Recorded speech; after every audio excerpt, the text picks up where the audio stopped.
الحمد لله رب العالمين حمدا كثيرا طيبا مباركا فيه كما يحب ربنا ويرضاه. الصلاة والسلام على نبينا محمد وعلى آله وصحبه أجمعين. أما بعد. Para bapak, para ibu sekalian, para ikhwan, para akhwat, rahimani wa rahmatullah. Alhamdulillah alladzi bi ni'matihi tatimmu shalihat. Segala puji dan syukur kita panjatkan kepada Allah Subhanahu wa taala atas segala nikmat yang Allah berikan kepada kita, atas taufik dan hidayah yang Allah limpahkan kepada kita. Yang mana dengan nikmat dan taufik dari Allah tersebut kita bisa berkumpul di sini sama-sama untuk tolong syar'i, untuk menuntut ilmu syar'i, untuk menambah ilmu kita, untuk menghilangkan kejahilan dari diri kita, untuk menambah iman dan takwa kita kepada Allah Subhanahu wa taala. Dan kita ingin mengetahui bagaimana kita menyembah Allah Subhanahu wa taala dengan benar sesuai dengan apa yang Allah syariatkan, juga sebagaimana hawa nafsu atau selera kita masing-masing. Salawat dan salam semoga terlimpah kepada Nabi kita Nabi Muhammad sallallahu alaihi wasallam beserta keluarga beliau, para sahabat beliau dan orang-orang yang setia mengikuti sunnah, mengikuti tuntunan beliau sampai maupun kiamat kelak, dan semoga kita termasuk di dalamnya. Amin ya rabbal alamin. Para bapak ibu sekalian, para ikhwan, para akhwat rahimani wa rahmatullah.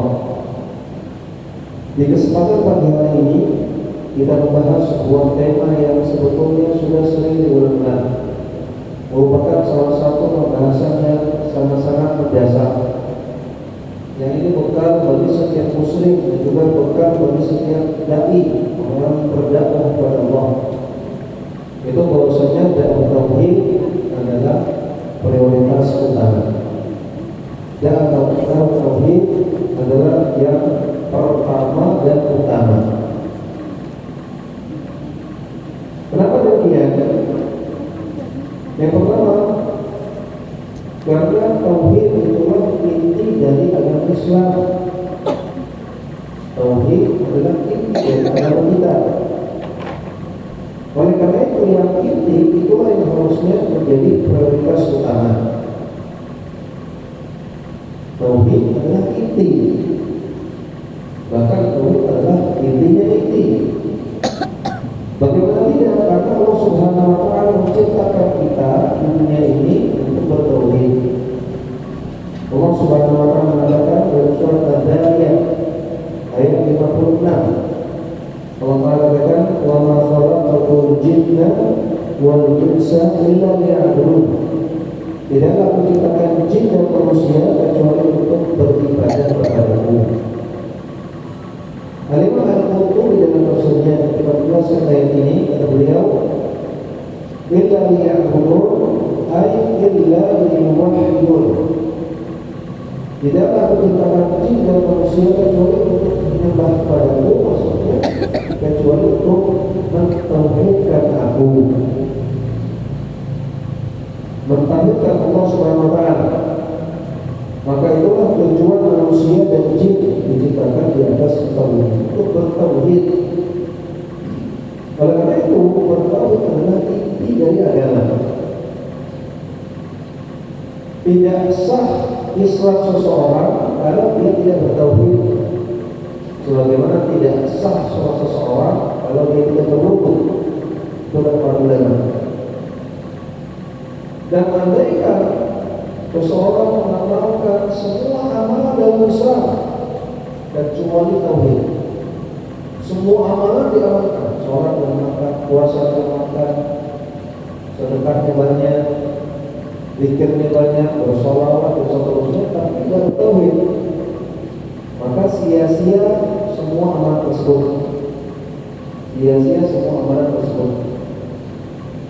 Tapi sebaliknya, andaikan seorang amalannya banyak yang kurang,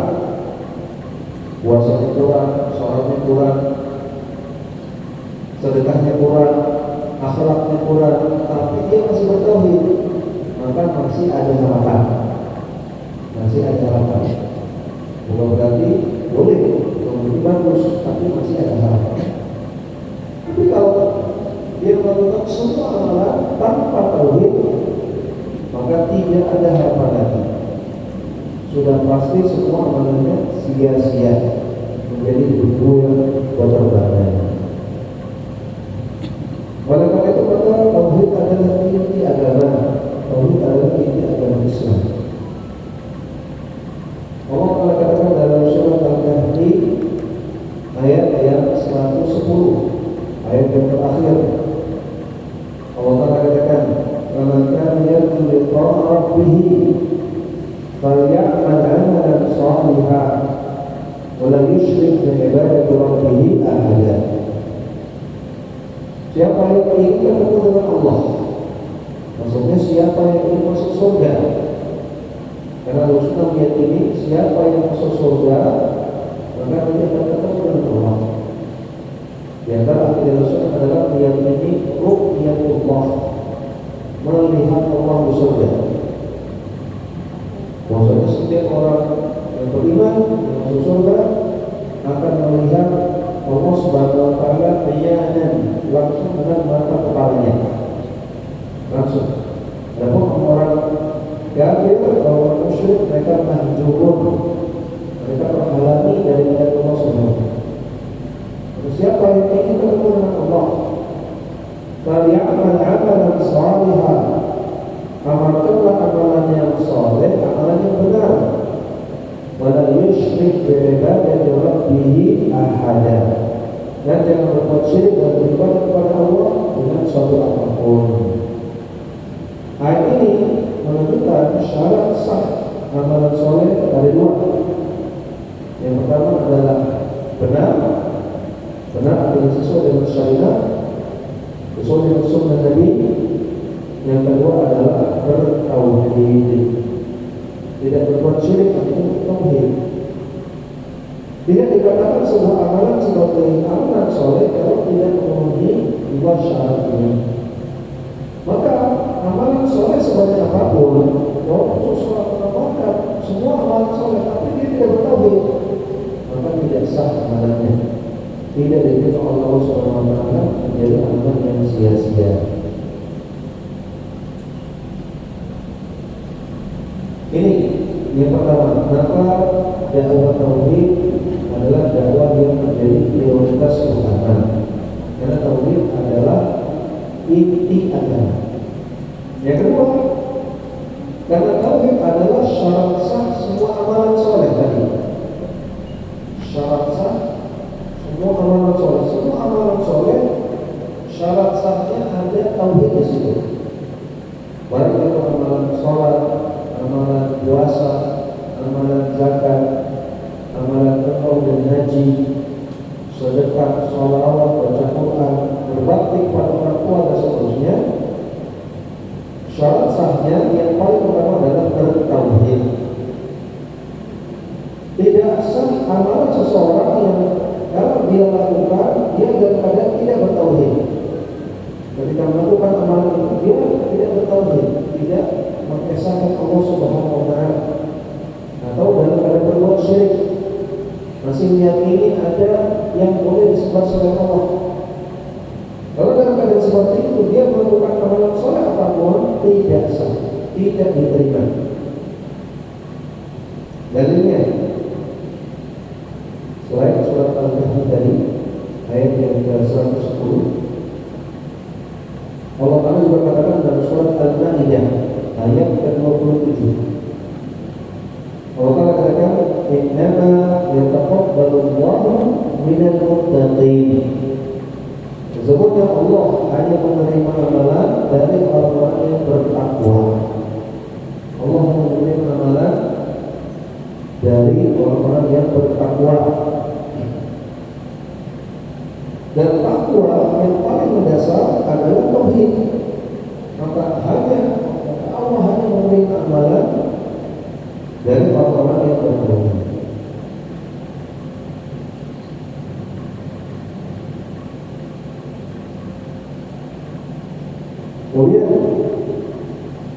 Dalam surat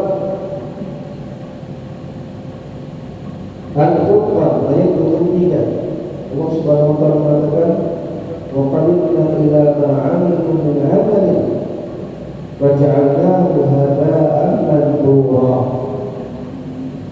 Dan akan kami tunjukkan kepada mereka, orang-orang musyrikin, amalan-amalan mereka yang pernah mereka lakukan di dunia.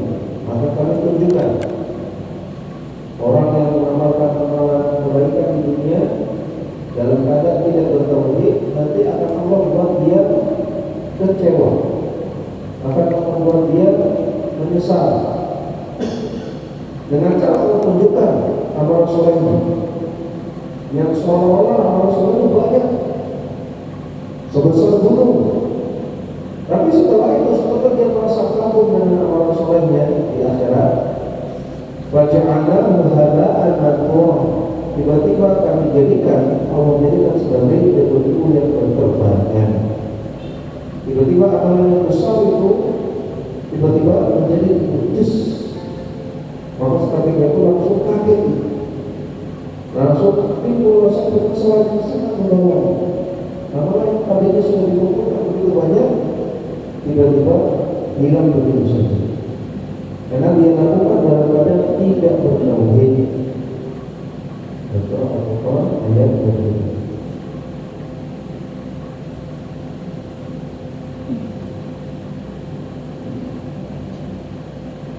Kemudian dalam ayat yang lain, dalam surah Al-Nisa ayat 48, Allah katakan, "Inna Allaha la yaghfiru an yushraka bihi wa yaghfiru ma duna dzalika liman yasha." Sesungguhnya Allah tidak akan mengampuni dosa syirik, tidak akan mengampuni dosa syirik. Namun Allah akan mengampuni dosa-dosa di bawah syirik bagi orang-orang yang Allah menghendaki.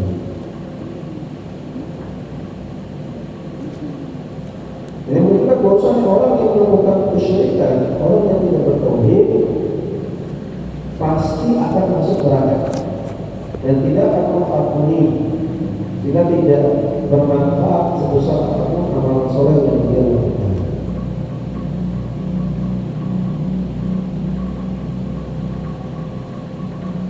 Ini beberapa dalil yang menunjukkan bahwasanya tauhid adalah syarat sah amalan soleh.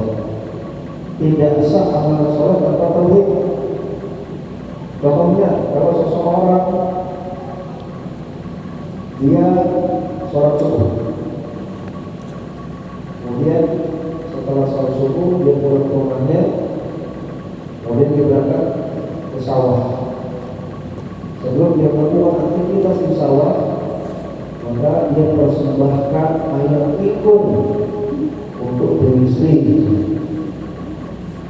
Dia persembahkan ayam tikung untuk beristri. Ini syirik akbar. Nabi mengatakan, "Madzabah la'anallahu madzabah alaihi." Allah melaknat orang yang membeli untuk selain Allah. Dan ulama sepakat dengan ijma' bahwasanya mempersembahkan sembelihan untuk selain Allah adalah kesyirikan. Ini sepakat ulama tidak ada khilafiyah di antara para imam mazhab. Jadi bukan ajarannya Syekh Muhammad bin Wahab, bukan, yang melarang mempersembahkan sajen atau sembelihan untuk selain Allah. Ini ajaran semua mazhab. Semua mazhab melarang. Maka orang ini mempersembahkan ayam tikung untuk beristri, yang mana ini adalah kesyirikan. Maka seketika itu amalan soleh dia yang tadi dia lakukan sholat subuh tidak diterima oleh Allah. Bagus.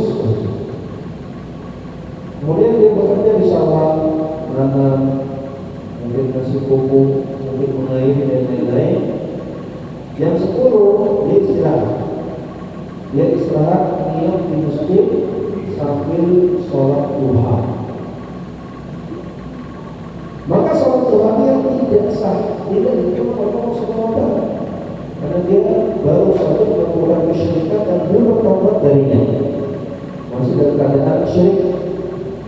tidak bertauhid, maka tidak sah sholat duhanya. Setelah sholat duha dia bersih sebentar, maka tidak sah zikirnya. Sampai keluar dari masjid, dia nyeleni, dia masukin uang ke kotak infak 100.000 rupiah. Petani nanti infaknya 100.000. Maka sedekahnya tidak sah, tidak diterima oleh Allah Subhanahu wa Ta'ala. Terus sholat zuhurnya tidak sah, sholat asarnya tidak sah, sholat maghribnya tidak sah, terus sampai dia bertaubat kepada Allah Subhanahu wa Ta'ala dari kesyirikannya. Tauhid adalah syarat sah diterima keberhasilan.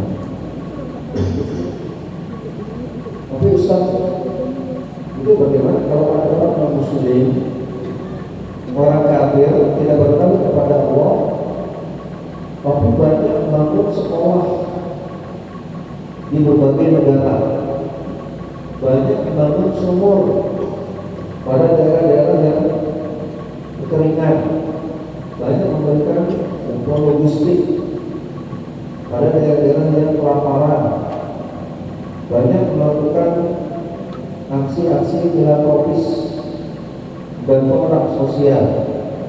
Apakah itu semuanya akan menjadi sia-sia? Jawabannya pertama, iya, sia-sia. Karena mereka lakukan dalam keadaan tidak bertauhid. Semua amalan yang dilakukan dalam keadaan tidak bertauhid pasti sia-sia. Jadi hadaan pantura menjadi berbuih berbagai. Yang kedua, kata Syekh Abdul Razak bin Abdul Muhsin Al-Albani, orang kafir, orang non-muslim yang mereka tidak bertauhid kepada Allah Subhanahu wa Ta'ala, ketika mereka melakukan amalan kebaikan, maka pasti punya niatan duniawi, pasti tidak ikhlas, karena pasti amalan kebaikan yang dilakukan bukan untuk Allah, pasti untuk makhluk. Apakah mungkin untuk menjaga popularitasnya, atau untuk branding, atau untuk dipuji, atau lain? Pasti untuk niatan duniawi. Maka jelas amalan seperti ini tidak diterima oleh Allah SWT.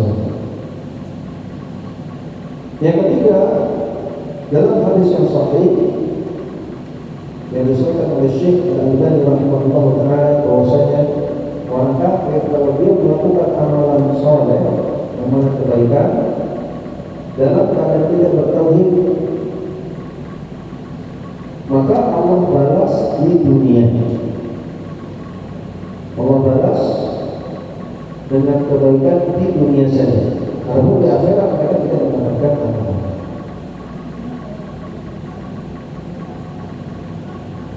Dalam hadis dari Anas bin Malik radhiyallahu anhu, Nabi sallallahu alaihi wasallam bersabda, "Inna Allah azza wa jalla la yadhlimu al-mu'mina hasanatan.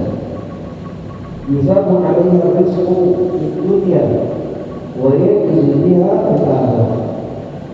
Sesungguhnya Allah tidak akan menzalimi seorang mukmin dari kebaikan yang dia lakukan. Allah akan ganjar bagi mereka berupa rezeki di dunia, dan Allah akan ganjar kepada mereka berupa pahala di akhirat. Kalau mukmin dapat balasan dunia dan dapat balasan akhirat. Seperti kalau melakukan hasanah kebaikan dibalasnya dua, balasan dunia dan akhirat. Wa amal kafiru wa yu'ta bi hasanatihi ma amila biha lillahi fid dunya. Adapun orang kafir, atas kebaikan yang dia lakukan, maka yu'ta fid dunya, akan Allah kasih balasannya di dunia. Mungkin berupa kesehatan, mungkin berupa keluarga yang langgeng, mungkin berupa anak-anak, mungkin berupa harta, mungkin berupa pujian orang-orang yang lain. Ya, karena dia sedekah, dia dapat kesehatan, hidup sehat, jauh dari penyakit. Karena dia sedekah, maka dia dikasih istri. Karena dia sedekah, dia dikasih anak. Karena dia sedekah, Allah kasih dia uang yang banyak, dan seterusnya. Fa'idza laqiya Allah azza wa jalla yawmal qiyamati lam takun lahu hasanatun yu'ta biha khairan. Karena nanti ketika ketemu dengan Allah di akhirat, maka tidak ada satu kebaikan pun yang dibalas, ya, sama sekali oleh Allah Subhanahu wa taala. Hadis dari Imam Ahmad disahihkan oleh Syekh Al-Albani. Maka orang kafir tidak mendapatkan apa-apa, tidak sah, tidak manfaat amalan solehnya. Oleh karena itu, dalam tauhid adalah dakwah yang prioritas. Karena tauhid adalah syarat sah amalan soleh. Yang ketiga, kenapa dakwah tauhid adalah dakwah prioritas? Karena tauhid adalah kunci masuk surga. Tauhid adalah kunci masuk surga. Tadi ayatnya Allah Subhanahu wa taala mengatakan, "Innallaha la yaghfiru an yushraka bihi." Allah tidak akan mengampuni orang yang syirik. Wa yaghfiru ma duna dzalika liman yasha. Namun Allah akan ampuni yang tidak syirik. Walaupun hanya dosanya pasti akan mengampuni. Selama dia tidak syirik, selama dia bertauhid, pasti akan berakhir di surga juga. Surat An-Nisa ayat 48. Orang yang tidak syirik, orang yang bertauhid pasti akan berakhir di surga. Pasti akan masuk surga. Walaupun ada yang langsung masuk surga, ada yang nanti ke neraka dulu baru masuk surga. Kemudian begitu. Tapi pasti akan berakhir di surga. Ujung-ujungnya masuk surga. Selama dia tidak syirik. Artinya selama dia bertauhid, maka tauhid adalah kunci surga. Dalam hadis yang sahih Rasulullah SAW bersabda, "Man qala la ilaha illallah sidqan min qalbihi dakhala al-jannah." Barang siapa yang mengucapkan la ilaha illallah, tapi la ilaha illallah itu tidak di hati, antara ucapan dan perbuatan sinkron. Ya, bukan la ilaha illallah, tapi berbuat syirik. Bukan la ilaha illallah sinkron antara perbuatan dan hatinya, maka dakhala jannah, dia akan masuk surga. Hadis saya dari Bukhari Muslim. Hadis ini menunjukkan bahwasanya tauhid adalah kunci surga. Dan hadis yang lain Rasulullah SAW mengatakan, "Man mata wa huwa ya'lamu an la ilaha illallah dakhala jannah." Siapa yang mati dalam keadaan mengilmui la ilaha illallah dan bertauhid, maka dia masuk surga. Siapa yang mati dalam keadaan mengilmui la ilaha illallah, maka dia masuk surga. Hadis sahih riwayat Muslim. Maka sekali lagi tauhid adalah kunci surga. Kata para ulama di kaidah, kunci masuk surga adalah tauhid. Sedangkan kunci masuk surga tanpa hisab dan tanpa adab adalah tahqiqut tauhid, mewujudkan tauhid sebenar-benarnya. Itu kunci masuk surga tanpa hisab, tanpa adab. Kalau kunci surga tauhid, jadi kalau bertauhid pasti masuk surga. Cuma masalahnya mungkin langsung masuk surga, mungkin mampir neraka dulu. Tapi pasti masuk surga, pasti. Jadi kuncinya pada tauhid, bertauhid.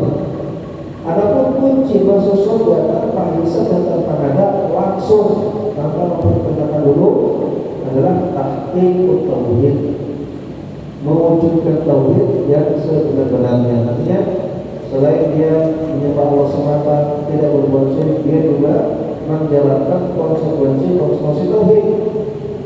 Salat waktu, puasa Ramadan, menuntut aurat, berbakti kepada orang tua, haji, berkemampu, berkata yang baik, akhlak mulia, itu semua konsekuensi tauhid.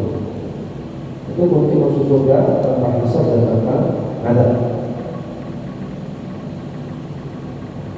Maka pada hadirin, sekali lagi tauhid adalah kunci masuk surga itu hanya tauhid menjadi dakwah yang prioritas utama, menjadi yang pertama dan utama.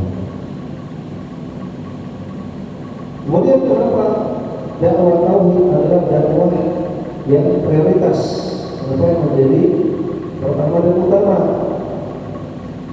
Yang keempat, karena itulah inti dakwah para nabi dan rasul. Para nabi dan rasul prioritas dakwahnya adalah dakwah tauhid. Yang pertama dan utama yang mereka dakwahkan adalah tauhid, bukan yang lainnya. Bukan menjadikan yang lainnya sebagai prioritas, bukan masalah sedekah, bukan masalah sholawat, bukan masalah zikir, bukan masalah ta'aruf syar'i, bukan masalah rumah tangga, bukan masalah menolong orang lain, bukan masalah poligami juga, bukan. Tapi ini dakwah mereka dari mulai Nabi Adam alaihissalam sampai Nabi Muhammad SAW, semua yang dakwah adalah dakwah tauhid, dakwah tauhid. Ada berapa jumlah Nabi? Apakah 25? Bukan. Nabi banyak sekali. Dan hadis riwayat Imam Ahmad dari Abu Dzar radhiyallahu anhu, ketika Abu Dzar bertanya, "Ya Rasulullah, kami nabiyyun, ada berapa para nabi?" Dan Nabi SAW ada 124.000 nabi. 124.000 nabi. Dari mulai Nabi Adam sampai Nabi Muhammad SAW. Jadi Nabi Adam Nabi nomor 1, Nabi Muhammad SAW pada terakhir Nabi ke 1.224.000. Banyak sekali. Dan sebanyak itu Nabi, sebanyak itu semuanya intinya mendakwakan tauhid. Inti dakwah adalah tauhid. Prioritas utama bukan lain.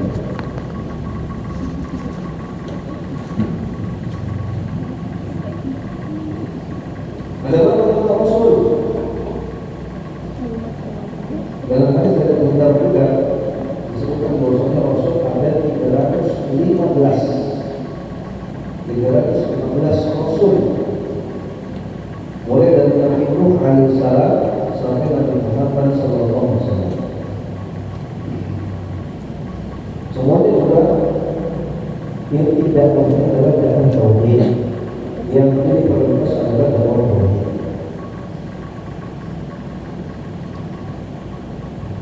Jadi bayangkan ya, Nabi dan Rasul sebanyak itu, tapi semuanya sinkron, semuanya dakwahnya satu, dakwah tauhid. Kalau mereka itu para dai, siapapun itu, para dai, para ustaz, para ulama, wajib bagi mereka untuk memprioritaskan dakwah tauhid.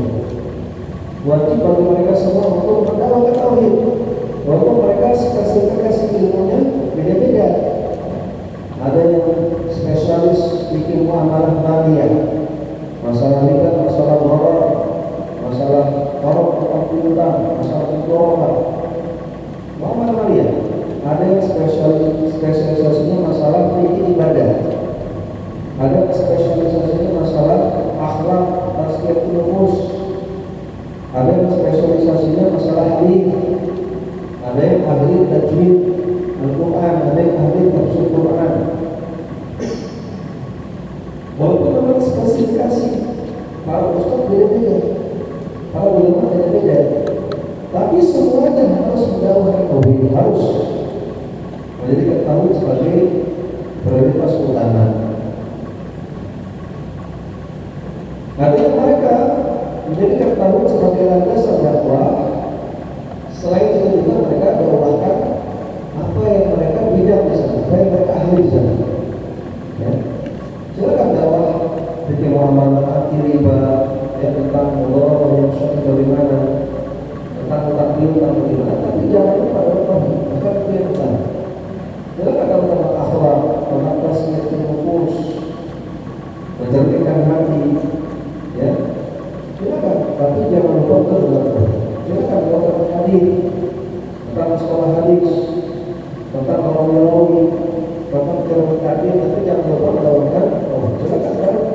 madhab, madhab Syafi'i, madhab Hanafi, madhab Maliki, madhab Hanafi, tapi jangan lupa jangan tauhid.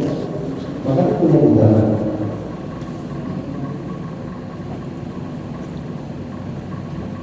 Kita lihat dalam surat Al-Anbiya ayat 25. Surat Al-Anbiya, Al-Anbiya tentang para nabi. Allah Ta'ala mengatakan, "Wa ma arsalna min qablika min rasulin." Tidaklah kami utus sebelum engkau hai Rasulullah para rasul. Illa nuhi ilaihi annahu la ilaha illa ana fa'buduni.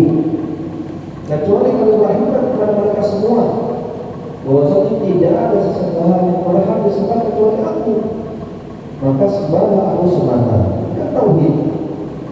Tidak ada rasul yang kami utus sebelummu kecuali kami wahyukan kepada mereka untuk bertauhid dan menjalankan tauhid. Surat Al-Anbiya ayat 20.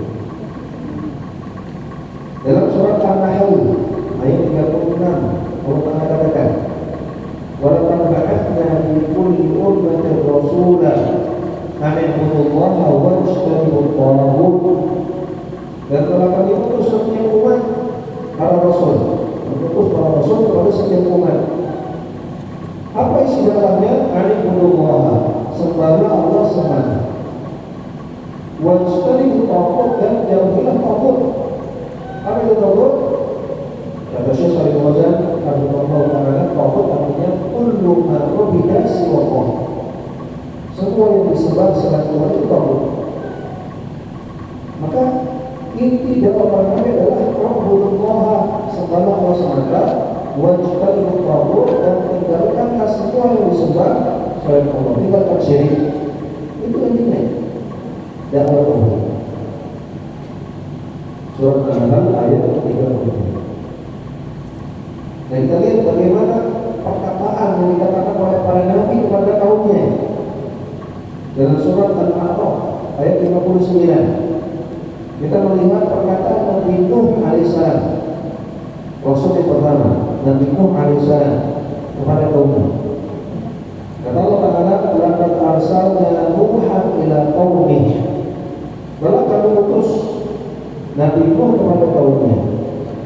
Faqala ya qaumi ibudullaha ma lakum min ilahin ghairuh. Nabi Nuh mengatakan, "Ya qaum, wahai kaumku, ibudullaha, sembahlah Allah semata, ma lakum min ilahin ghairuh." Tidak ada sesembahan yang boleh disembah kecuali Allah. Inni akhafu 'alaikum 'adab yaumin 'adzim. Aku khawatir kalian akan diadab di hari yang ada sangat pedih. Al-A'raf ayat 29. Berarti kan kita bingung, ya kaum, wahai kaum, ibudullaha ma lakum min ilahin ghairuh. Sembahlah semata, tidak ada sesembahan yang berhak disembah. Tauhid. Ini bukan ajaran poligami, bukan zikir atau salawat, bukan. Tauhid. Berarti kan apa perkataan Nabi Hud alaihissalam dalam surat Al-A'raf juga ayat 65. Kata Allah Ta'ala, "Wa ila 'adin akhrahum Hudan." Dan kami utus kepada kaum 'Ad saudara mereka, yaitu Nabi Hud alaihissalam. Qala, Nabi Hud mengatakan, "Ya qaumi ibudullaha ma lakum min ilahin ghairuh." Wahai kaumku, sembahlah Allah semata. Tidak ada sembahan yang berhak disembah kecuali Allah. Sama perkataannya. Sama seperti Nabi Nuh. Rabbullah wa lakum min ilahin ghairuh. Intinya tauhid. Perhatikan bagaimana perkataan Nabi Saleh alaihissalam pada kaumnya. Dalam surat Al-A'raf juga ayat 33. Allah Ta'ala katakan, "Wa ila Thamud akhahum Shalihah."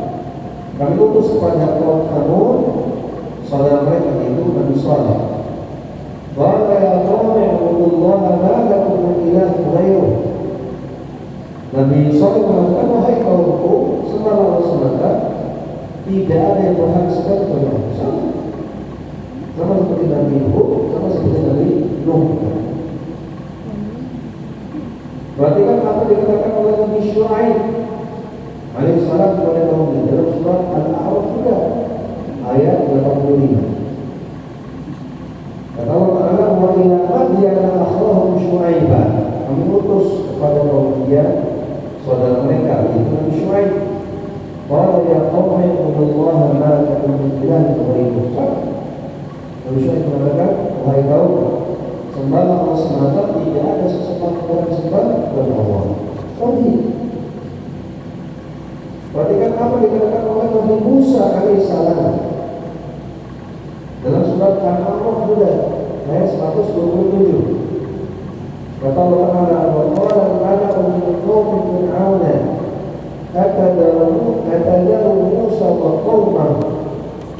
Berkatalah kepada pembesar-pembesar Fir'aun pada kaumnya, apakah kalian akan biarkan Musa dan kaumnya liyufsidu fil ardi, membuat kerusakan di atas muka bumi, wa alihataka wa yadharaka alihataka, dan membuat kalian meninggalkan sesembahan kalian. Ini kata menteri-menteri Fir'aun, wahai rakyat Mesir, Musa ini ingin membuat kerusakan di atas muka bumi dan ingin membuat kalian meninggalkan sesembahan kalian. Nah, berarti Nabi Musa dakwakan adalah tauhid, menyembah kepada Allah SWT. Surat Al-A'raf ayat 110. Tetapi nakasnya, sayangnya, kita lihat ya di cerita anak-anak di film-film yang dibuat oleh sebagian orang tentang kartun Nabi Musa, ya, juga yang membuat kartun. Hanya digambarkan Nabi Musa itu melawan kejahatan, melawan pemimpin yang zalim, yang bengis, Fir'aun.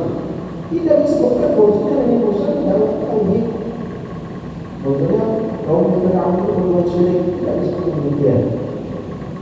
Kalau hanya jagoan dalam kejahatan saja, tidak disampaikan bahwasanya Nabi Musa itu tidak dalam tauhid. Perhatikan apa dikatakan oleh Nabi Ibrahim alaihissalam dalam surat Al-Ankabut ayat 16. Allah Ta'ala katakan, wa Ibrahim idh qala liqaumihi, dan Nabi Ibrahim ketika berkata kepada kaumnya, u'budullaha, sembahlah Allah semata, wattaquhu, dan bertakwalah kepada Allah, dzalikum khairul lakum in kuntum ta'lamun. Itu lebih baik bagi kalian kalau kalian mengetahui. Sembahlah Allah semata dan bertakwalah kepada Allah. Tauhid. Nabi Ibrahim bermakhluk, ya. Nabi Ibrahim menghancurkan berhala-berhala. Nabi Ibrahim mengingkari ayahnya yang bekerja sebagai pembuat berhala. Boleh perhatikan apa dikatakan oleh Nabi Isa alaihissalam dalam surat Al-Maidah ayat 117. Allah mengatakan, ma qultu lahu illa, Nabi Isa mengatakan, ma qultu lahu illa ma amartani bihi. Ya Allah, tidaklah aku berkata kepada kaumku kecuali apa-apa yang kau perintahkan kepadaku, ya Allah. Ani Allah rabbi wa rabbakum, yaitu untuk beribadah kepada Allah semata, kemana Allah adalah Rabb dan Rabb kalian. Wa kuntu alaihim syahida, dan aku menjadi saksi atas mereka. Surat Al-Maidah ayat 117. Nabi bisa mengawal tauhid. Demikian juga Nabi yang terakhir, Nabi kita Nabi Muhammad sallallahu alaihi wasallam dalam surat Az-Zumar ayat yang ke-11. Allah Subhanahu wa taala mengatakan, "Qul inni umirtu an a'budallaha mukhlishan lahu-d-din." Katakanlah wahai Muhammad, bahwa aku diperintahkan untuk menyembah kepada Allah semata dan mengikhlaskan semua amalan hanya kepada Allah. Surat Az-Zumar ayat 11. Nabi diperintahkan untuk mendakwahkan tauhid.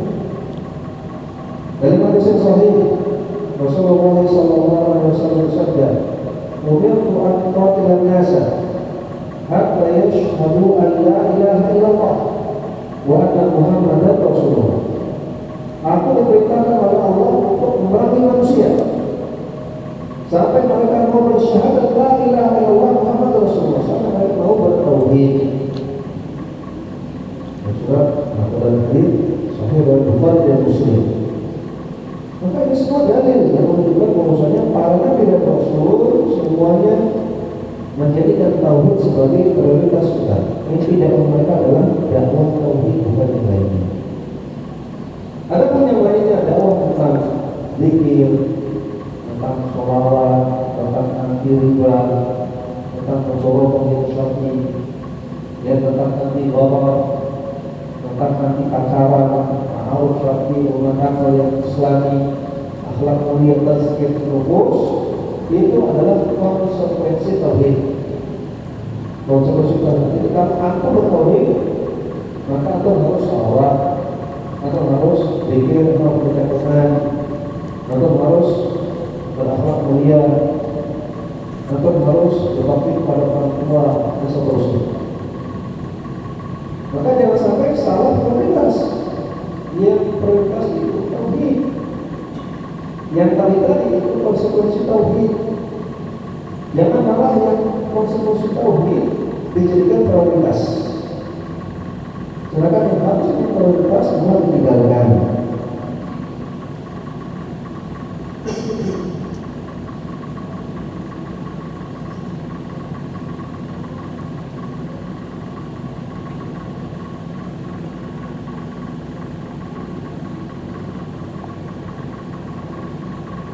Maka ini dari mana 4 alasan mengapa dakwah tauhid adalah dakwah yang harusnya menjadi prioritas. Syekh Shalih bin Fauzan Al-Fauzan rahimahullah taala pernah ditanya, ya Syekh, bagaimana kalau kata Ustaz, kalau ada dai yang dia berdakwah, semua dia dakwahkan, akhlak mulia dia dakwahkan, zikir dia dakwahkan, sedekah dia dakwahkan, sholawat dia dakwahkan, anti riba dia dakwahkan, poligami dia dakwahkan, tapi nggak pernah dakwahkan tauhid, nggak pernah mendakwahkan tauhid. Maka berarti bagaimana jawaban Syekh Shalih bin Fauzan? Kata dia, dakwah yang demikian tidaklah bermanfaat sama sekali. Ini sebagaimana badan yang tidak ada kepalanya, maka dia sama seperti mayit. Badan jika tidak ada kepalanya, maka bagian badan lainnya tidak bermanfaat. Dakwah yang tidak mendakwahkan tauhid itu semisal dengan badan yang tidak ada kepalanya, melelahkan namun tidak ada faedahnya. Kalau ada orang yang baik akhlaknya, juga bersedekah, mengerjakan sholat, namun dia berbuat kesyirikan, maka tidak akan diterima semua amalannya. Karena yang membuat amalan menjadi sah adalah tauhid, dan yang membatalkan amalan adalah syirik. Maka wajib kita memberikan perhatian pada dakwah tauhid ini. Berdakwah tanpa dakwah tauhid sama saja tidak berdakwah. Bahkan dakwah tanpa dakwah tauhid tidak adanya lebih baik daripada adanya. Karena ini memperdaya manusia. Orang-orang mengira dakwah demikianlah yang benar. Tidak ada rasul yang tidak memulai dakwahnya dengan tauhid. Silakan Anda perhatikan dakwah para rasul dari yang dahulu sampai yang terakhir, yaitu Rasulullah SAW. Mereka semua menjadikan tauhid sebagai dakwah yang utama. Sampai sini perkataan Syekh Shalih bin Fauzan rahimahullah. Balik ke orang yang dakwah, semua dia dakwahi, tapi tidak berdakwah tauhid, maka sama saja tidak berdakwah. Melelahkan tapi tidak ada faedah. Bahkan kalau tidak ada orang seperti ini lebih bagus daripada adanya. Berarti dia masa dakwah. Dengan dia di rumah saja juga scroll TikTok lebih baik daripada Dia dakwah seperti itu. Kemudian gaya dakwah dia seperti itu. Hati kita sebenarnya. Kenapa? Nanti orang akan salah kaprah. Masyarakat akan mengira dakwah yang hikmah, dakwah yang benar adalah yang tidak pernah bahas syirik. Seperti Ustaz Fulan pun tidak pernah mensyirik-syirikan orang, tidak pernah bahas yang seperti syirik, seperti kafir. Dakwahnya akhlak, dakwahnya tentang berbuat baik, tentang sedekah, tentang zikir, tentang sholawat, berbakti kepada orang tua. Tidak pernah bahas syirik, bahas kafir. Sepulang loh, dia jadi model, dia jadi prototipe, dia jadi contoh bagi masyarakat bahwa itu ada baik, padahal tidak benar. Kalau dakwah Nabi bukan seperti itu. Dakwah Nabi yang menjadi prioritas jadi tidak ada dakwah tauhid. Maka tidak adanya orang-orang yang seperti itu lebih bagus daripada agama.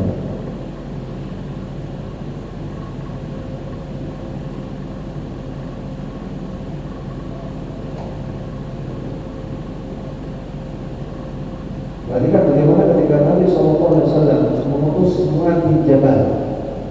Ketika Mu'adz diutus untuk berdakwah ke negeri Yaman. Kata Abdullah bin Abbas, "Lamma ba'atha Nabi sallallahu alaihi wasallam Mu'adz nahwa Yaman." Ketika Nabi SAW mengutus Mu'adz bin Jabal di Yaman. Qala lahu, maka Nabi berpesan, yang Nabi memberikan manhaj dakwah pada Mu'adz bin Jabal. Kata Nabi kepada Mu'adz, "Innaka tatadamu ala qaumin min ahli kitab." Wahai Mu'adz, nanti kamu di Yaman akan ketemu dengan kaum yang ahli kitab. Dan mereka punya kitab, mereka punya ilmu. Bisa jadi ada syubhat dalam diri mereka. Kamu siap-siap. Jadi disuruh siap-siap. Jadi bukan kaum yang blank, bukan kaum yang dari nol, tapi kaum yang sudah punya kitab. Mungkin akan lebih susah dakwahnya. Faliyakun awwalan ma tad'uuhum ila ayyuhillah ta'ala. Maka jadikanlah dakwahmu yang pertama kali, awwalan ma tad'uuhum, dakwah yang pertama kali yang menjadi prioritas utama adalah ayyuhillah ta'ala. Bagaimana supaya mereka mentauhidkan Allah. Ya bukan dikasih duit, bukan ikut nimbrung sama mereka, ya bukan menyetujui akidah mereka supaya selalu bukan membenarkan akidah mereka, bukan toleransi kebablasan dan alasan dakwah, bukan. Tapi gimana caranya supaya mereka mau mengerti Allah. Fa'idza arqu dzalika fa'akhbirhum anna Allah farada 'alaihim khamsa shalawat. Kalau mereka sudah beres tauhidnya, mereka mau bertauhid, maka kabarkan kepada mereka bahwa mereka diwajibkan untuk sholat 5 waktu dan seterusnya. Hadis sahih riwayat Bukhari Muslim. Jadi kita kan mengutus ustaz, mengutus dai, Mu'adz bin Jabal untuk dakwah. Nabi pesankan yang pertama kali kamu dakwahkan adalah tauhid, bukan dunia.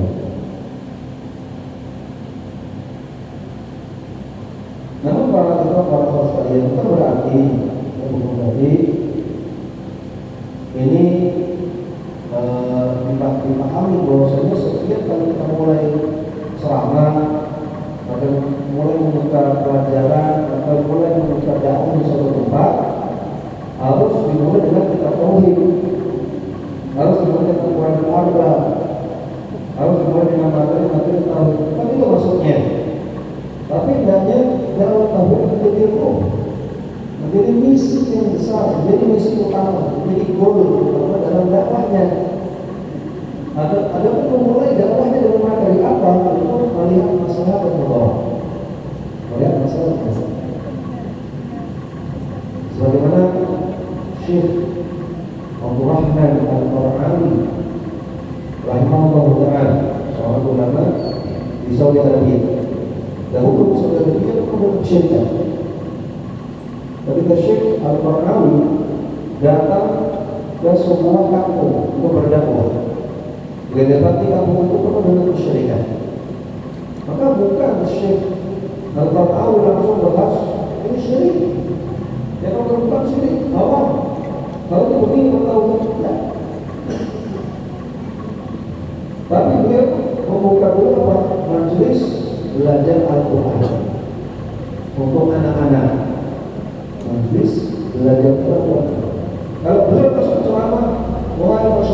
ankum. Sesungguhnya yang kalian lakukan adalah syirik, syirik akbar, masuk neraka, tidak mengampuni, masuk di dalam paling. Diusir. Tapi tidak begitu. Beliau bukan majelis TPA gitu ya. Belajar Quran untuk anak-anak. Akhirnya banyak anak-anak yang belajar Quran sama beliau. Ya, semakin baru semakin banyak semakin banyak. Sambil mengajarkan Quran kepada anak-anak, sambil mengajarkan baca Quran kepada anak, sambil beliau masukkan materi tauhid. Ya, karena tauhid itu, karena Al-Quran itu kan semua isi tauhid. Yang kata Alimah Tumayyib, ada penting Allah, bahwasanya Al-Quran itu semuanya isinya tauhid. Maka sangat mudah sekali kita mengajar Quran sambil mengajarkan baca ayat, sambil kasih tahu ini maknanya ini loh, ini maknanya disuruh tauhid, sambil membuat syirik. Sampai anak-anak yang diajarkan oleh beliau paham tentang tauhid dan bertambah baik akhlaknya, karena orang bertauhid konsekuensinya akhlaknya tambah baik. Artinya demikian. Maka waktu berjalan, akhirnya para orang tua di kampung itu merasa heran, kenapa kok anak mereka banyak perubahan, tambah bagus akhlaknya, tambah rajin ibadah, tambah berbakti kepada orang tua. Akhirnya orang tua itu tertarik dengan dakwahnya Syekh Al-Qur'an. Akhirnya masuklah di situ dakwah tauhid. Beliau mulai dengan mengajarkan Al-Quran. Ya, sekali lagi bukan berarti ketika mulai dapat alas, mulai dakwah suatu tempat atau mulai pelajaran harus dengan materi tauhid, tidak. Ya. Maksudnya adalah tauhid menjadi roh dalam tauhid, menjadi goal yang utama, menjadi misi yang utama. Itu maksudnya menjadi dalam tauhid menjadi prioritas.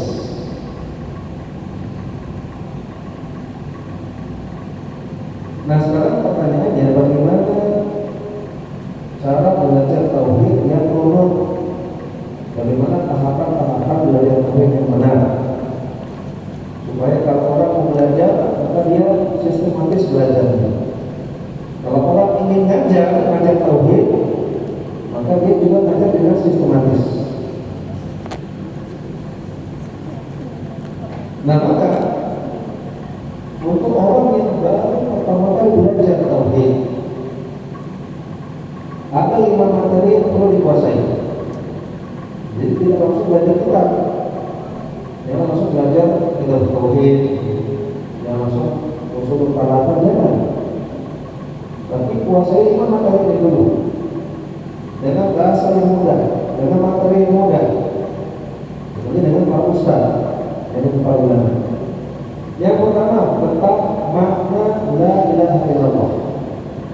Tentang apa itu makna la ilaha illallah. Yang kedua tentang syarat dan rukun la ilaha illallah, supaya la ilaha illallah itu terucapkan sah. Apa saja syaratnya, apa saja rukunnya, disebut dengan dalil-dalil. Yang ketiga tentang makna tauhid dan pembagiannya. Apa itu tauhid, apa definisinya, dan apa saja jenis-jenisnya. Yang keempat tentang makna syirik dan pembagiannya. Makna syirik dan pembagiannya. Apa itu syirik, apa definisinya, dan apa saja jenis-jenisnya. Yang kelima tentang rukun iman. Rukun iman yang benar, iman kepada Allah, iman kepada malaikat, iman kepada kitab, iman kepada Nabi dan Rasul, iman pada hari akhir, iman kepada takdir. Nah, ini 5 materi dasar untuk orang yang baru mulai belajar tauhid. Atau ini 5 materi yang perlu diajarkan ya, ketika mengajar tauhid kepada orang-orang yang baru belajar. Jadi ini disampaikan dengan bahasa yang mudah, dengan bahasa untuk orang Indonesia pakai bahasa Indonesia, untuk orang yang berbahasa Jawa ya pakai bahasa Jawa, orang Sunda ya pakai bahasa Sunda, sampai mereka paham 5 materi ini. Untuk antum yang mau belajar silakan cari tablik akbar, kajian tematik, kajian umum, bahas 5 materi ini sampai paham. Beli bukunya.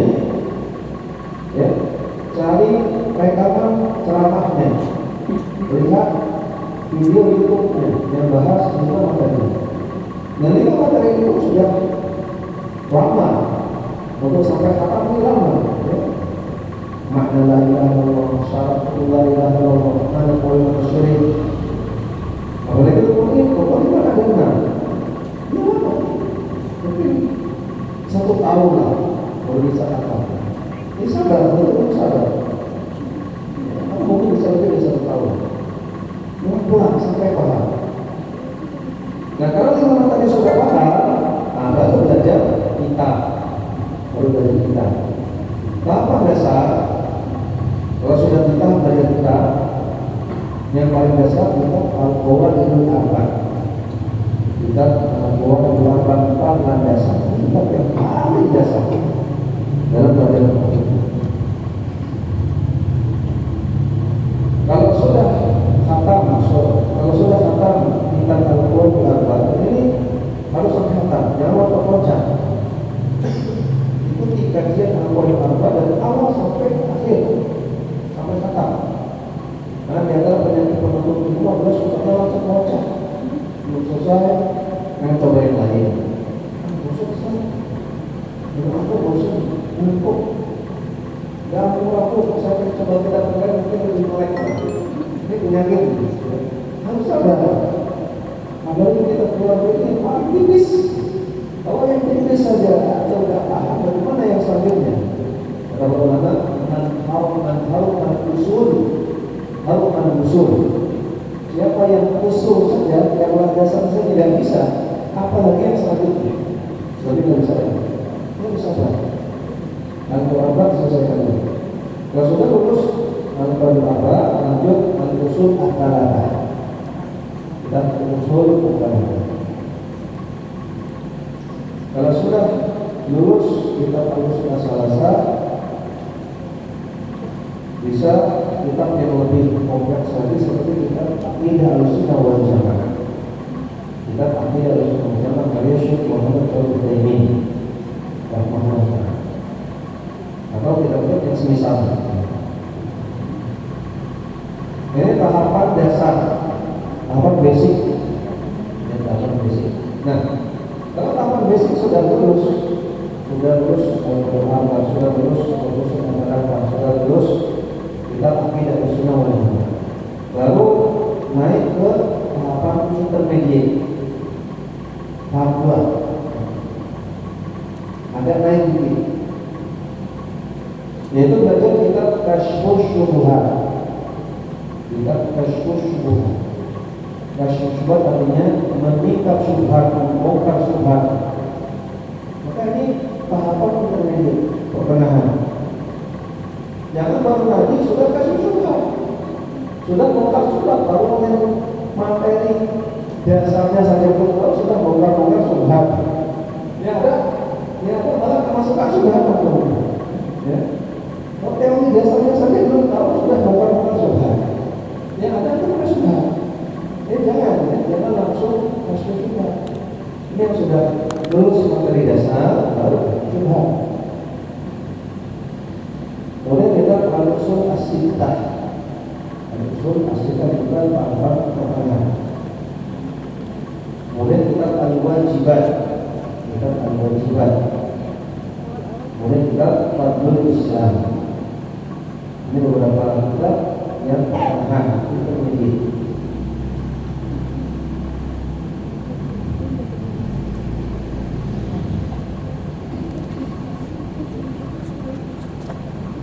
Kemudian tahapan yang selanjutnya, tahapan yang ketiga, tahapan advance, tahapan advance yang ketiga. Nah, baru mulai belajar kitab tauhid. Kitab tauhid itu tahapan advance. Maka kitab tauhid ini tidak cocok untuk pemula, tidak cocok. Ya, ini ternyata untuk para pengajar juga jangan langsung mengajar kitab tauhid. Baik para orang kampung, apalagi kalau hijrah, susah pahamnya nanti. Karena di sini dalil tanpa ada penjelasannya yang lengkap. Jadi pemula itu butuh definisi, landasan berpikir, landasan teori. Kalau kita tauhid sudah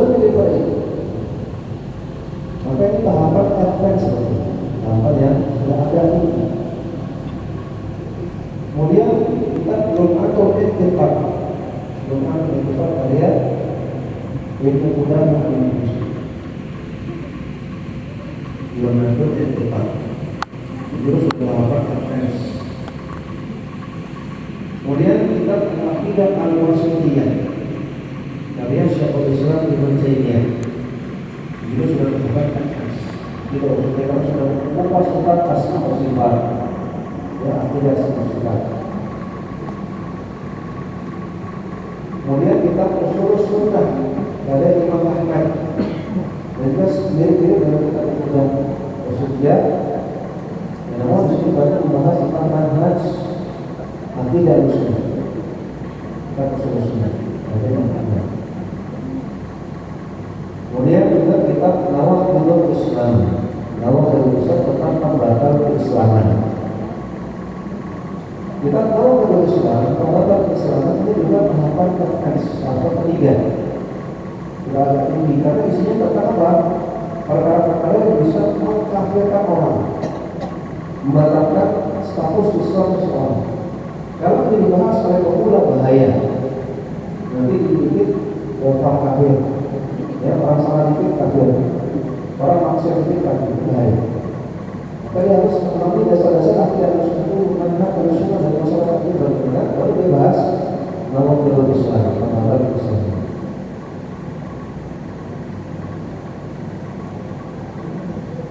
Nah, kemudian ada tahapan yang apa? Ini tahapan yang lebih tinggi lagi. Apa namanya? Support advance.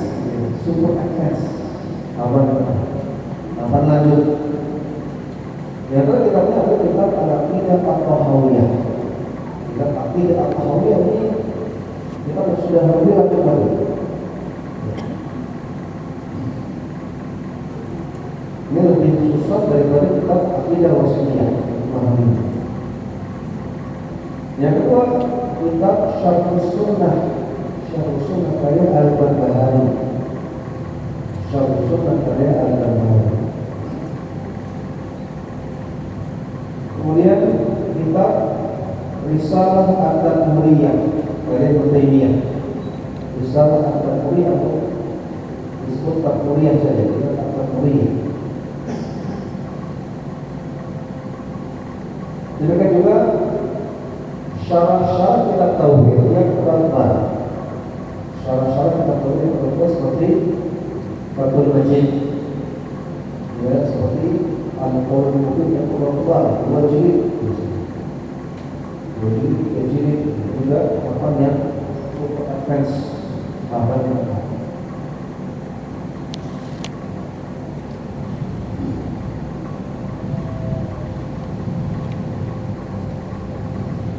setelah itu ada tahapan lagi kan? Ada, ya? Ada tahapan kelima. Mau ini lagi. Nanti kalau jenengan sudah sampai tahapan keempat baru bantu saya. Ada saya cerita. Jadi 4 tahapan ini selesai itu susah. Ya. Jadi nanti kalau anda sudah lulus sampai sudah belajar di sekolah Nawawi ya, tanya saya. Belajar apa kita? Ini selesai. Nah ini tahapan-tahapan belajar Quran. Ini pertama panjang ya tahapannya. Ya. Ternyata perjalanan kita masih jauh. Apa yang kita pahami dari tahun ini masih sedikit. Apa yang kita pahami dari akidah yang benar ini masih secuil. Maka jangan merasa puas. Maka jangan berhenti belajar. Maka jangan sombong. Ya. Dan jangan terus istiqomah ngaji. Nanti kalau kita harus lebih banyak daripada ngaji yang lain. Jangan sampai ngaji poin ini terus. Ya ada ustaz, tapi jangan dicontoh, ini salah. Mana-mana di sini poin dia terus. Apa yang maksudnya? Maksudnya bikin training poin dia, maksudnya bikin seminar poin, maksudnya bikin tips supaya istri mau izinkan poin dia. Gak pernah saya kerja dalam tauhid. Untuk jadi orang itu cepat juga. Ini jangan sampai tidak benar. Harus dalam tauhid harus lebih besar porsinya. Harus belajar tauhid lebih besar porsinya dari lain. Karena kalau ini nasib kita di akhirat nanti, menentukan nasib kita masa kita ada peduli, masa kita mau menentukan yang besar. Pada itu merupakan hasil dari ya. Oh, apa yang ini masih kita sampaikan pada kesempatan ini. Kemudian kita baca beberapa masih kita akan dari ini dan mungkin masih ada sedikit waktu untuk berjawab dan bersoal. Baik Ustaz, masih ada sedikit waktu untuk sesi tanya jawab. Sudah beberapa pertanyaan yang sudah masuk Ustaz, sedang dibacakan. Bismillah. Ustaz, bagaimana cara menasihati orang tua kita tanpa menyakiti perasaannya ketika mereka melakukan kesyirikan, sedangkan lingkungan kami masih sangat kental dengan kesyirikan? Alhamdulillah, sallallahu alaihi wasallam. Sallallahu alaihi wasallam berdakwah di Mekah sebelum hijrah 13 tahun. Dakwah tauhid. Ya. Maka dakwah tauhid yang dianggap seperti memberikan makanan. Ya, makanya orang tua langsung bertauhid. Dia bisa alhamdulillah. Ya. Tapi tentunya kita harus tahu bahwa dalam tauhid itu perlu proses. Itu dituliskan.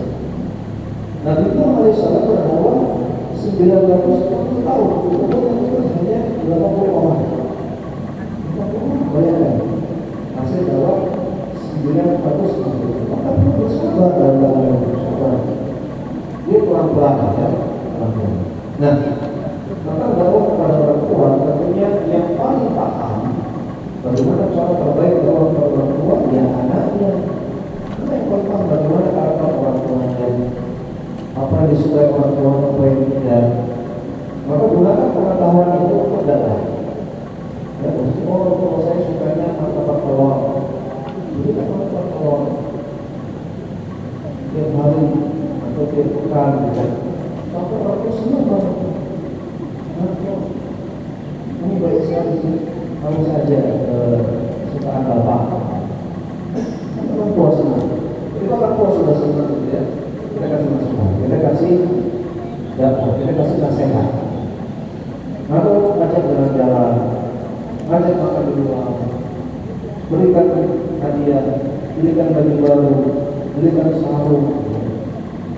Jadi karena harus tahu apa yang orang tua suka dan apa yang orang tua tidak suka. Misalnya orang tua tidak suka dinasehati di depan istrinya, bapak tidak suka dinasehati, jangan cari momen, cari waktu di mana bisa kamu berdua dengan bapak, misalnya. Dari momen waktu bisa ngomong dengan ibu. Mungkin orang tua tak suka kalau didikte, maka pakai bahasa-bahasa sindiran. Maka masa kemarin ada orang berdua sama ibu. Kalau kita bersama-sama pakai sindiran. Jangan berbuat kalau kamu tahu orang tua itu tak suka didikte berboy, tidak berboy, bapak. Semakin tua semakin jadi buat lagi. Bukan tidak berarti orang berbuat syirik. Kalau orang tua tidak bisa menerima itu, ya. Pakai bahasa sindiran, pakai bahasa-bahasa yang tidak langsung, dia bisa menyampaikan pembongkaran, makan kamar. Ada kan berbeda kan? Bagian makanan itu orang yang juga sama kuburan juga masuk di situ. Jadi tentang tekniknya itu anak yang paham, yang saya tentang teknik cara mengasah orang tua itu dia yang lebih paham. Jadi lihat apa yang orang tua suka, lihat apa yang orang tua tidak suka. Ya, lihat karakter orang tua dengan sesuaikan dengan usia. Tapi intinya adalah untuk perlu sabar, perlu proses. Dan yang kedua untuk meminta pertolongan Allah.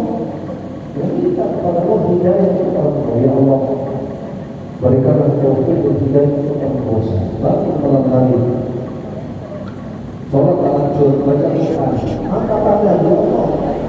Berikan hidayah kepada Allah. Berikan hidayah taufik kepada Allah. Yang kedua dari syirik ya Allah. Wafatkan orang tuaku di atas tauhid. Karena kita lupa untuk berdoa kepada Allah SWT. Padahal itu mungkin yang paling utama. Oh.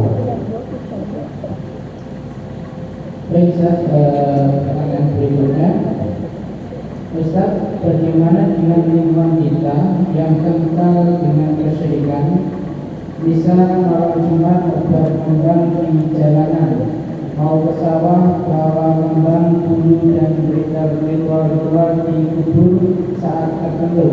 Apakah kita bisa ataupun apakah kita dapat dampak buruk sebagai tetangga, Ustaz? Yang pertama, kita harus lebih semangat belajar. Karena tadi yang disampaikan banyak, ya, mempersembahkan tumbal, ketika ke sawah, kemudian mengisi kalau jalan, kemudian kuburan. Ini bahasanya banyak.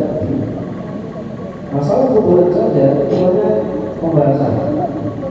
Bedakan antara orang minta ke kuburan langsung, wahai Mbah Fulan, yang ada dalam kubur, mudahkan jodoh saya. Kalau besok saya ujian, mudahkan saya untuk lulus. Itu namanya berdoa kepada mayit. Ini syirik akbar dan ijma ulama. Tidak ada khilafnya. Maksudnya syirik akbar. Yang kedua, minta kepada Allah dengan perantarakan mayit. Ya Allah, dengan kemuliaan walimu ini, tapi dengan kemuliaan walimu ini, maka bangunkanlah hajat. Ini namanya tawassul. Tawassul ada kira pertama, apakah syirik akbar, apakah syirik asghar? Tapi tidak boleh, tidak boleh. Itu kebijakan. Tapi ulama kita apakah syirik akbar sampai bisa ditipu dari Islam, apakah syirik asghar? Yang tidak. Yang pertama tadi ijma. Yang ketiga, berdoa kepada Allah, tidak minta kepada mayit, tidak menjadikan mayit sebagai perantara, tapi meyakini kuburan sebagai tempat mustajab doa. Nah, ketika ulama ini tidak syirik, ini tidak saja, tidak syirik, karena bukan kepada Allah dan tawassul, tapi dia meyakini kuburan itu tempat yang berkah, tempat mustajab doa. Ini tak boleh juga digunakan. Tapi kan, masalah kubur saja itu tinggal rincian. Sama-sama dilarang, tapi beda statusnya. Yang pertama syirik akbar ijma, yang kedua ikhlas, yang ketiga bid'ah. Maka untuk melakukan pernikahan harus hak ini. Karena semuanya di dunia semuanya syirik akbar bahaya. Jadi harus semuanya ilmu itu, atau harus malah belajar terus tambah ilmu dan masalah tauhid. Kita kemana? Sekarang tahu mana yang syirik akbar, mana yang syirik asghar, mana yang tidak sampai syirik, mana yang bid'ah, mana yang maksiat atau apa. Yang kedua, apakah berpengaruh ketika menjadi tetangganya? Bisa iya, bisa tidak. Bisa iya, bisa tidak. Pada asalnya seseorang itu dianjurkan untuk bergaul dengan orang-orang yang ada di masyarakat, apapun keadaan mereka. Nabi mengatakan, "Alladzina yukhaliqun nas wa yasbiru 'ala adahum khairun min alladzina la yukhaliqun nas wa la yasbiru 'ala adahum." Orang yang bergaul dengan masyarakat dan bersama dengan gangguan mereka, bersama dengan keburukan-keburukan mereka, itu khairun, karena lebih baik daripada orang yang tidak bergaul dengan masyarakat dan tidak bisa sabar dengan gangguan mereka. Hadis sahih Bukhari. Karena dia bergaul dengan masyarakat rusak. Banyak orang yang dari kelompok syirik tetap bergaul dengan mereka. Itu lebih baik. Dengan catatan, selama orang ini tidak mudah terpengaruh, maka dia malah bisa mempengaruhi. Dia bisa dakwahkan, bisa bernasihat, bisa melarang. Ya. Maka lebih baik bagi dia bermasalah, bergaul dengan tetangga, selalu dengan masalah. Adapun bagi orang yang memang dia gampang terpengaruh, dia mentalnya lemah, karakternya lemah, dia bisa dimanipulasi oleh orang lain, ya, dia bisa dipengaruhi oleh orang lain, dia cuma dikasih kata-kata sedikit langsung manut. Orang seperti ini bahaya. Kalau masyarakatnya rusak, kalau tetangganya rusak, maka orang seperti itu dianjurkan tidak banyak-banyak bergaul, banyak-banyak di rumah. Dia bergaul, dia sekedar sekolah buka aja. Ya, mungkin dia kelihatan lah. Dan yang satu tidak kelihatan, mungkin dia kelihatan. Selebihnya banyak-banyak di rumah. Karena dia tidak mau tahu. Ya, sebagaimana hadis yang mengatakan, hampir-hampir harta yang berharga bagi kalian adalah kambing-kambing yang kalian bawa ke atas gunung, yang perlu bidinihi minan kita, yang dia bawa lari untuk melindungi agamanya dari fitnah-fitnah. Ketika orang yang sudah pengaruh, lebih bagus dia lari ke gunung katanya, bawa kambing untuk makan, untuk bercocok tanam di sana, ya. Daripada dia ada di bawah gunung bermasyarakat yang rusak, dengan dia ke atas. Artinya orang yang sudah terpengaruh, ya, yang dia gampang untuk orang, ya, gampang rusak, maka lebih bagus dia meminimalisir pergaulan. Dia keluar sesekali aja, dia muncul di sekolah aja, selebihnya dia banyak-banyak supaya tidak terkena kerusakan dari masyarakat yang ada di tetangganya. Tapi tidak, yang asalnya yang lebih bagus yang dia bergaul, selama dia tidak ngomong.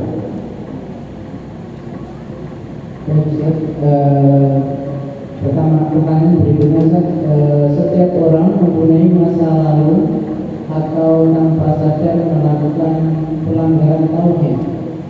Amalan apa yang bisa menghapusnya? Pertama, kalau sadar, secara sadar, ingat jelas bahwa itu pernah melakukan syirik, maka wajib bertobat. Ya, jangan tertunda. Wajib bertobat dengan segera sekarang juga.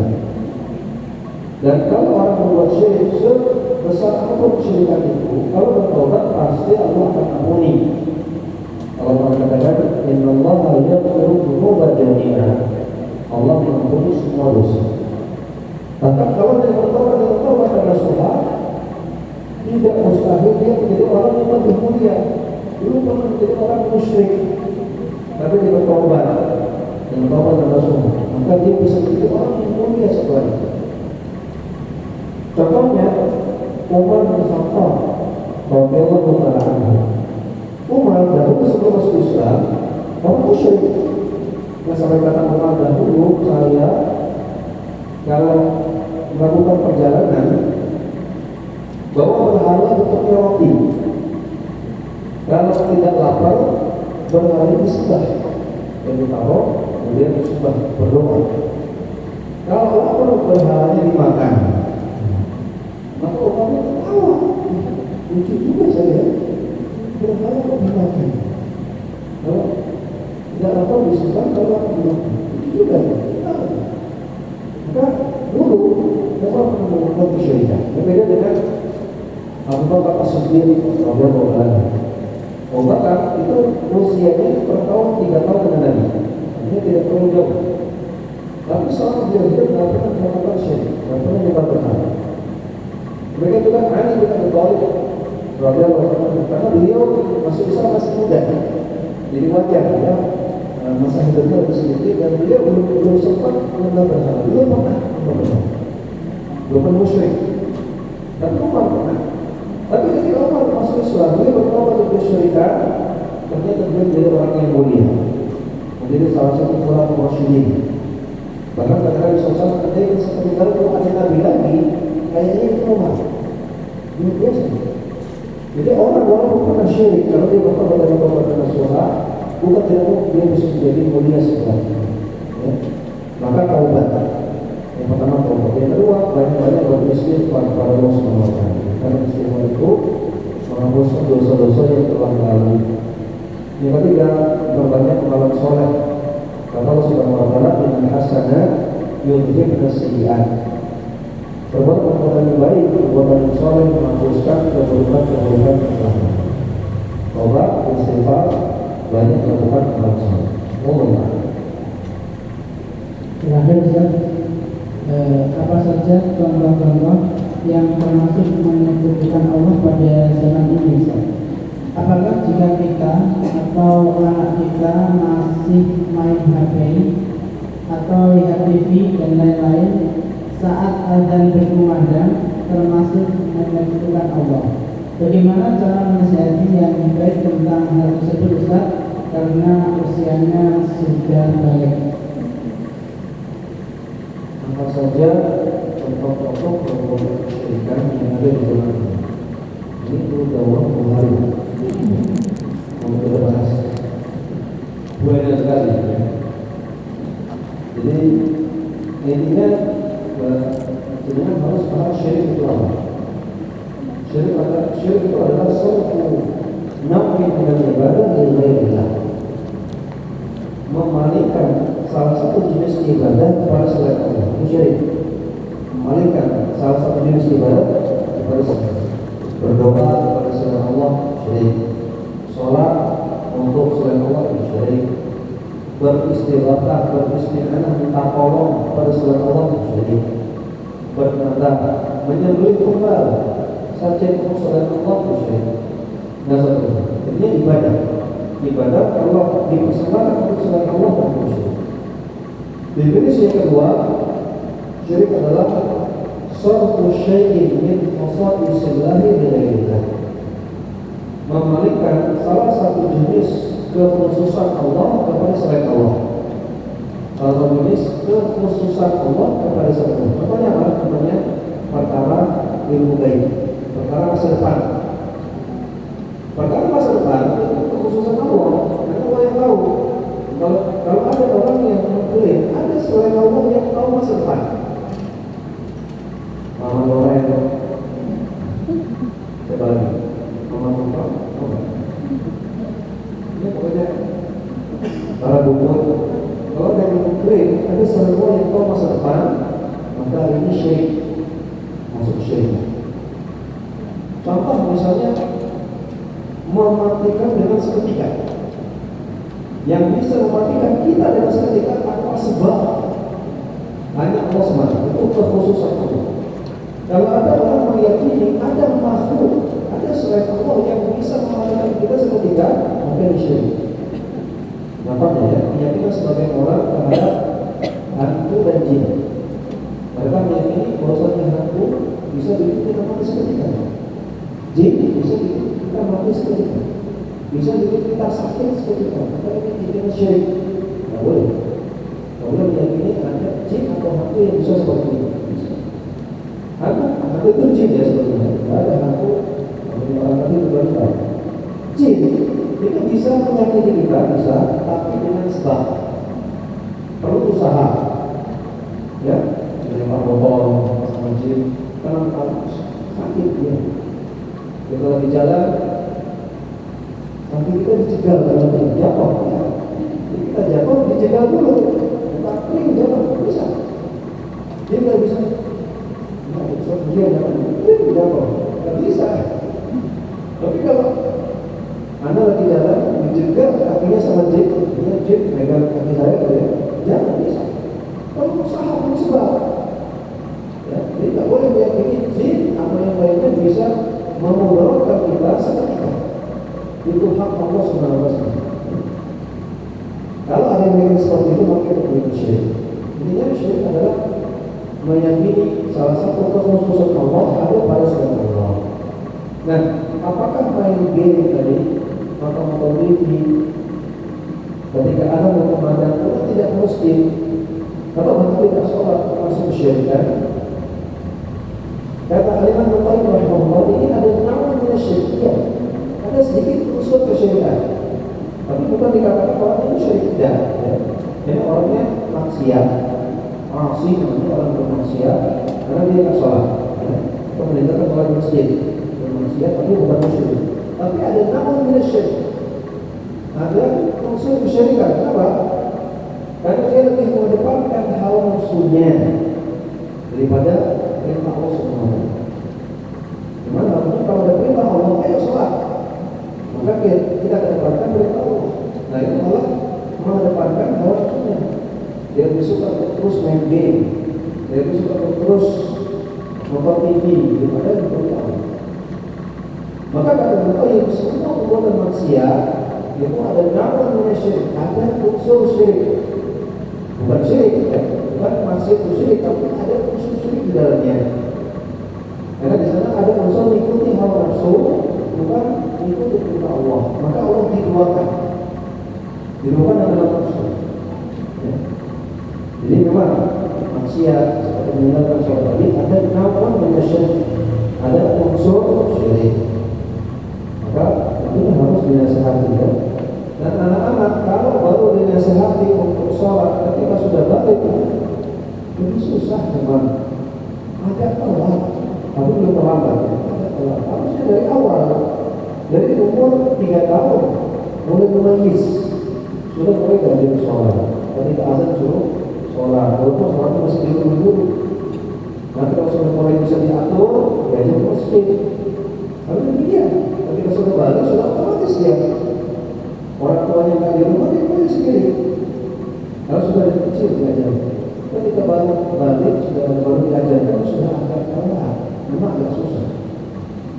Dan karena agak susah, maka perlu waktu. Ya, apalagi ketika anak sudah balik, sudah remaja, dia punya ego.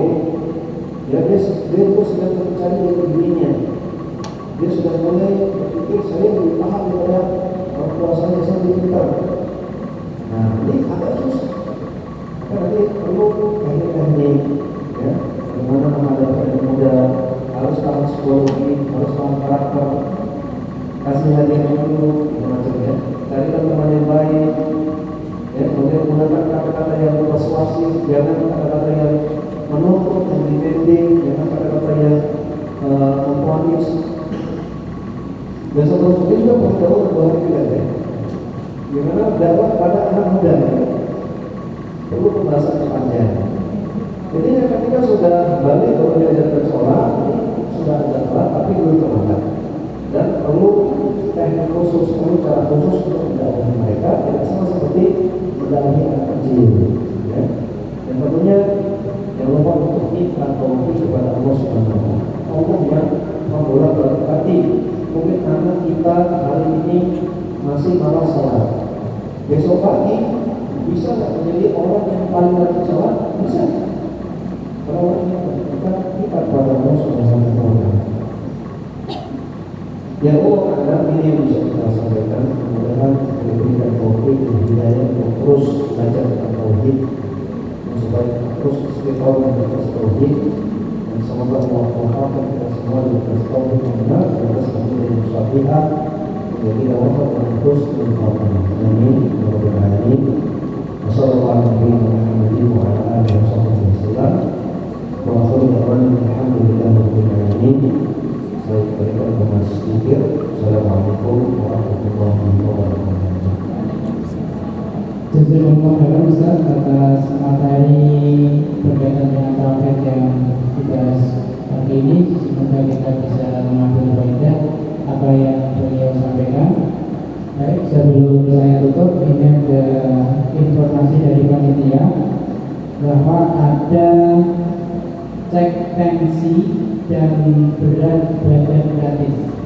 Sekali lagi, selepas kajian ini ada cek tensi dan BB berat badan gratis yang diadakan atau diselenggarakan dari ISC. Nanti di sebelah selatan sini, sebelah selatan masjid, bagi jamaah yang hendak mau cek berat badan ataupun cek tensi nanti bisa langsung menuju lokasi yang di sebelah selatan. Dan juga bersedia untuk cek kolesterol, asam urat, trigliserida, cek gula darah.